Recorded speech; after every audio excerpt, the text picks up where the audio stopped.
Алтын балта ертегісі. Ертеде бай мен кедей көрші болады. Кедей диірменге барса, байдың балтасын сұрап алады. Бір күні кедей диірменге барып, балтасын ағып жатқан диірменге түсіріп алады. Ол диірменшіге балтамды алып берші деп өтінеді. Диірменші қолын диірменге салып, бір алтын балтаны алып шығады. Ол кедейден: «Мынау ма сенің балтаң?» деп сұрайды. Кедей: «Жоқ, бұл менің балтам емес» дейді. Диірменші екінші рет қолын салғанда күміс балтаны алып шығады. Сонда диірменші одан: «Мынау ма сенің балтаң?» деп сұрайды.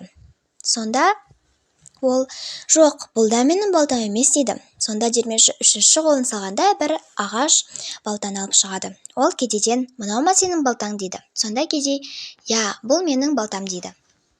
Сонда диірменші: «Пейілің таза адам екенсің, сондықтан мына алтын балтаны ал» деп береді. Ол үйіне барып не болғанын айтып береді. Балтаны ағып жатқан диірменге қалай түсіргенін айтады. Бай кедейден айтқанының бәрін қайталап істейді. Ол балтасын суға түсіріп диірменшіге: «Балтамды алып бер» деп айтады. Сонда диірменші алтын балтаны алып шығады. Ол байдан: «Мынау ма сенің балтаң?» деп айтады. Сонда бай: «Я, осы менің балтам» дейді. Диірменші оған: «Өтірік айтпа, мынау сенің балтаң емес» деп өзінің ағаш балтасын береді. Осымен ертегі аяқталды. Сау болыңыздар. Оқыған Нұрболат Қызағырге.